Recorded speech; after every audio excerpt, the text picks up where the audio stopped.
હું અંબાલાલ પટેલ મિત્રો આજે રાજ્યના 155 તાલુકાઓમાં નોંધપાત્ર વરસાદ નોંધાયો છે અને હજી પણ ભારે વરસાદની આગાહી છે. સૌથી વધુ વરસાદ અમરેલી જિલ્લાના ખાંભા તાલુકામાં પડ્યો, જ્યાં અંદાજે 7.5 ઇંચ જેટલો વરસાદ નોંધાયો હતો. સૌથી ચોંકાવનારી વાત એ રહી કે સાંજના લગભગ 2 કલાકના ટૂંકા સમયગાળામાં જ 5 ઇંચ જેટલો વરસાદ વરસી ગયો હતો, જેના કારણે અનેક વિસ્તારોમાં પાણી ભરાઈ જવાની સ્થિતિ સર્જાઈ હતી. હજુ પણ વરસાદી સિસ્ટમ સંપૂર્ણ રીતે સક્રિય હોવાથી આગામી 48 કલાક ગુજરાત માટે ખૂબ જ મહત્વપૂર્ણ માનવામાં આવી રહ્યા છે. હવામાન વિભાગે દક્ષિણ ગુજરાત અને દક્ષિણ સૌરાષ્ટ્રના અનેક વિસ્તારો માટે ભારેથી અતિભારે વરસાદની આગાહી જાહેર કરી છે. તેથી નીચાણવાળા વિસ્તારોમાં રહેતા લોકોએ ખાસ સાવચેતી રાખવાની જરૂર છે.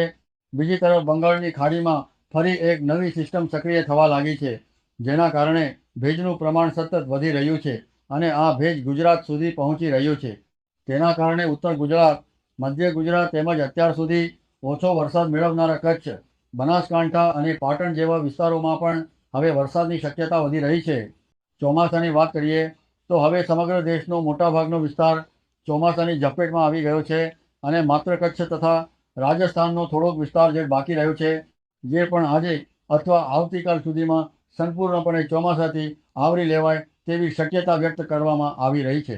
હવે જો વરસાદના આંકડાઓ પર નજર કરીએ તો 155 તાલુકાઓમાં વરસાદ નોંધાયો છે, જ્યારે 40 તાલુકાઓમાં 1 ઇંચથી વધુ વરસાદ વરસ્યો છે. અમરેલીના ખાંભા બાદ ગણદેવીમાં 5.5 ઇંચ જેટલો વરસાદ નોંધાયો હતો, જ્યારે અમરેલીના રાજુલા અને અન્ય વિસ્તારોમાં પણ સારો વરસાદ જોવા મળ્યો હતો. સાબરકાંઠા સહિત ઉત્તર ગુજરાતના વિસ્તારોમાં પણ હવે વરસાદની શરૂઆત થઈ ગઈ છે, જે ખેડૂતો માટે સારા સમાચાર કહી શકાય. ભારતીય હવામાન વિભાગે આજે રાજ્યના કેટલાક જિલ્લાઓ માટે રેડ એલર્ટ જાહેર કર્યું છે. ભાવનગર, અમરેલી, ગીર સોમનાથ, સુરત, તાપી, નવસારી, વલસાડ અને ડાંગ જિલ્લામાં ભારેથી અતિભારે વરસાદની શક્યતા વ્યક્ત કરવામાં આવી છે. આ ઉપરાંત જૂનાગઢ, રાજકોટ, નર્મદા, ભરૂચ, વડોદરા અને છોટાઉદેપુર જેવા જિલ્લાઓમાં ઓરેન્જ એલર્ટ જાહેર કરવામાં આવ્યું છે, જ્યારે પોરબંદર, બોટાદ, આણંદ, પંચમહાલ અને દાહોદ જિલ્લામાં પણ ભારે વરસાદની આગાહી કરવામાં આવી છે. એટલે રાજ્યના મોટાભાગના વિસ્તારોમાં વરસાદી માહોલ યથાવત રહેવાનો છે, પરંતુ સૌથી વધુ અસર દક્ષિણ ગુજરાત અને દક્ષિણ સૌરાષ્ટ્રમાં જોવા મળી શકે છે. આગામી દિવસોની વાત કરીએ તો 6 તારીખ સુધી ભારેથી અતિભારે વરસાદની સ્થિતિ ચાલુ રહેવાની શક્યતા છે. ત્યારબાદ ધીમે ધીમે વરસાદનું જોર ઘટવા લાગશે. 7મી તારીખથી ભારે વરસાદના વિસ્તારોમાં ઘટાડો જોવા મળશે અને 8મી તથા 9મી તારીખ સુધીમાં માત્ર છૂટાછવાયા ભારે ઝાપટાં નોંધાઈ શકે છે. જો કે દક્ષિણ ગુજરાતના જંગલ વિસ્તારોમાં હજુ પણ 5 ઇંચ સુધી વરસાદ પડવાની શક્યતા નકારી શકાય તેમ નથી. હવે હાલની વરસાદી સિસ્ટમ વિશે વાત કરીએ તો અરબી સમુદ્ર અને ખંભાતના અખાતની આસપાસ એક સિસ્ટમ સક્રિય છે, જેના કારણે ગુજરાતમાં સતત ભેજ મળી રહ્યો છે. બીજી તરફ બંગાળની ખાડીમાં પણ એક મજબૂત સિસ્ટમ વિકસી રહી છે. શરૂઆતમાં એવી શક્યતા વ્યક્ત કરવામાં આવી હતી કે આ સિસ્ટમ ગુજરાત તરફ આગળ વધી શકે, પરંતુ હાલના મોડલ મુજબ તે મધ્ય ભારત તરફ આગળ વધીને ઉત્તરાખંડ તરફ ફંટાઈ શકે છે. એટલે ગુજરાતમાં વાવાઝોડાનો સીધો ખતરો હાલ દેખાતો નથી. જો કે વરસાદની ધરી હજુ પણ ગુજરાતથી લઈને બંગાળની ખાડી સુધી સક્રિય હોવાથી રાજ્યમાં વરસાદી માહોલ યથાવત રહે છે. આગામી 15 દિવસના અંદાજ પર નજર કરીએ તો હાલની સિસ્ટમને કારણે આગામી 48 કલાક સુધી ભારેથી અતિભારે વરસાદ ચાલુ રહી શકે છે.